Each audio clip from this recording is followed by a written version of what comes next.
Alors, on va vous proposer une petite intervention de 5 minutes avant de passer à la conclusion de cet événement. Je vais inviter Thomas Rialan à me rejoindre. Donc Thomas, vous savez, les jeunes recherchent de plus en plus de sens dans leur job, on l'a dit, la génération Y, la génération Z, mais ils en recherchent aussi dès leur stage. Et le mot d'ordre aussi de cette jeune génération, c'est qu'ils ne veulent pas attendre d'avoir 40 ans pour faire une crise, un burn-out, je ne sais quoi, et ensuite se mettre à se poser les bonnes questions.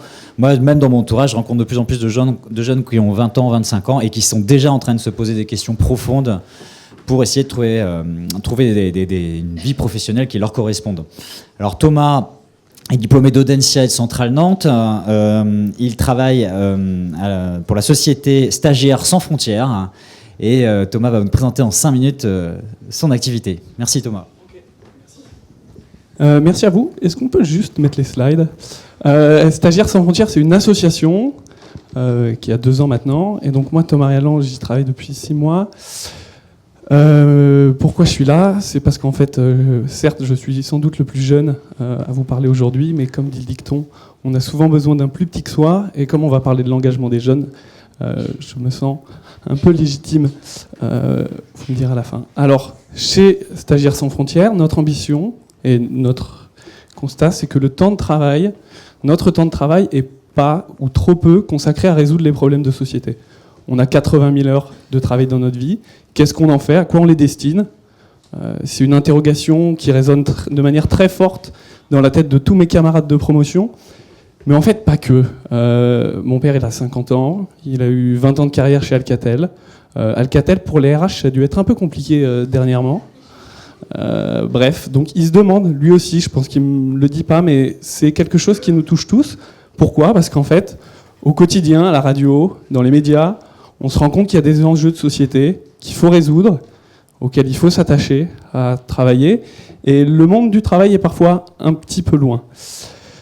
Ainsi, chez Stagiaires sans frontières, on s'est rendu compte qu'il y avait 2 choses qui nous semblent pertinentes. C'est que les jeunes, tous les jeunes, ont envie de s'engager de manière très forte, c'est prononcé.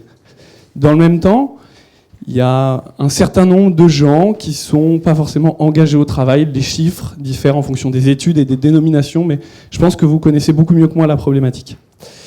Ainsi, ce qu'on fait, c'est qu'on veut permettre à chaque individu de s'engager pour la société sur son temps de travail. Et comment ça s'exprime, comment ça se matérialise ? Aujourd'hui, c'est à travers le stage partagé. Le stage partagé, c'est un moment de la vie professionnelle où le jeune travaille 4 jours en entreprise, 1 jour en association, chaque semaine. Des stages partagés, comme ça, on en a réalisé 50. Et je vais vous parler d'un seul, c'est celui de Gaëlle. Donc Gaëlle, elle est en stage de fin d'études, elle travaille 4 jours par semaine chez Leroy Merlin, 1 jour par semaine chez les Compagnons Bâtisseurs. Les Compagnons Bâtisseurs, c'est une petite association qui œuvre dans le domaine de l'habitat, de la réhabilitation. Elle mène 2 missions RH qui sont complémentaires. Elle fait un audit RH des managers dans les magasins d'Île-de-France, chez Leroy Merlin. Chez les Compagnons Bâtisseurs, elle participe à la mise en place du plan de formation du personnel. Ces 2 missions qui l'enrichissent sur le plan professionnel, qui ajoutent à sa connaissance du milieu. Mais elle a pu mobiliser ses collègues de Leroy Merlin pour l'aider sur sa mission d'association.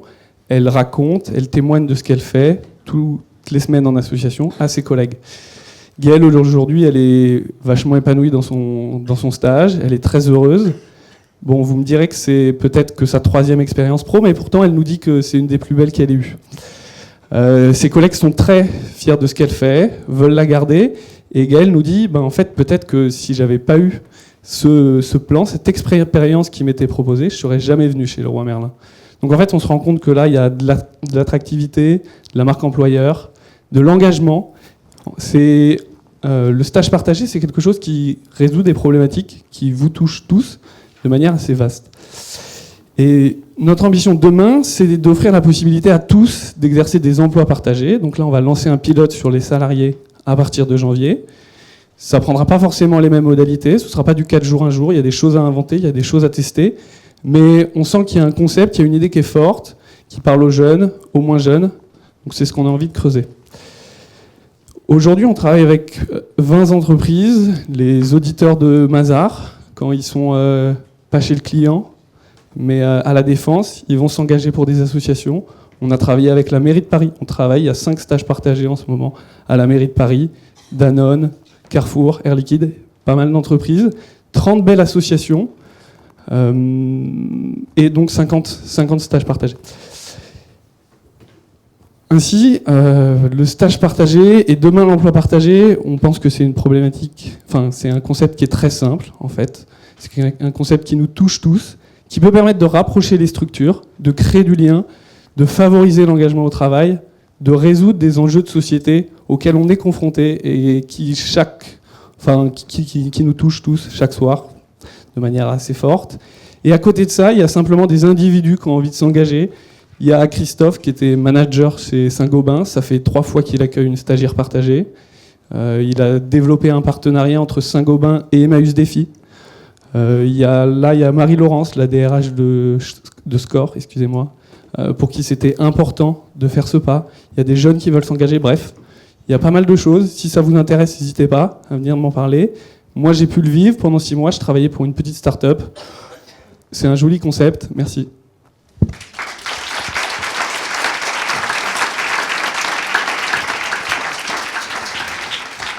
Merci beaucoup Thomas, c'est hyper chouette. Est-ce qu'il y a une ou deux questions qu'on peut prendre avant de... Je ne vais pas partir tout de suite.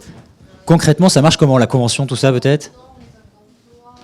Alors concrètement, nous on fait 3 choses. On trouve les missions en association, on les cadre pour qu'elles correspondent au format. Il y a un cadrage juridique, des conventions spécifiques. Il y a un accompagnement, il y a une formation initiale, un bilan, un suivi. Et puis après, c'est les entreprises qui financent le modèle, qui rémunèrent le stagiaire à hauteur d'un salaire classique de la façon dont elle rémunère normalement. Et voilà, c'est tout en fait. Et donc ensuite, on diffuse les offres de stage sur notre site. Le stagiaire est recruté par l'entreprise. Après, il trouve une mission en association qui lui plaît, qui lui correspond et qui est proche normalement du cœur de métier de l'entreprise pour créer des liens, pour favoriser l'échange. Par exemple, il y avait Robin, il travaillait entre le CIC et l'ADI. L'ADI, ils font du microcrédit. Donc en fait, il y a beaucoup de passerelles, beaucoup de choses qui peuvent se faire. Et donc on essaie de favoriser ce rapprochement. Et après, c'est parti, quoi. Une deuxième question ? Est-ce que c'est pas plus dur de trouver finalement 2 entreprises qui vont accueillir le stagiaire qu'une seule ? Est-ce que ça complique pas un peu les choses ? Trouver la complémentarité, j'entends bien. Si, forcément, après, on a une... Oui, la question c'est est-ce que c'est pas plus compliqué de trouver 2 structures forcément pour un stagiaire, parce qu'il va avoir des demandes, donc ça va démultiplier les souhaits, le passage. On essaie de développer une bonne connaissance du secteur associatif. Aujourd'hui, on est surtout à Paris, mais on a fait des stages dans le Nord. Il y a aussi quelques assos avec lesquels on travaille là-bas. C'est sûr, c'est un peu plus compliqué, il y a plus d'échanges, mais notre souhait, c'est de faciliter. Et en fait, souvent, il y a des premières promotions pilotes dans les entreprises avec quelques stagiaires. Comme ça, on essaime, on témoigne, on évangélise, et ensuite, ça se fait plus facilement aussi. Ok. Eh bien, merci Thomas, c'était Merci très chouette de t'avoir.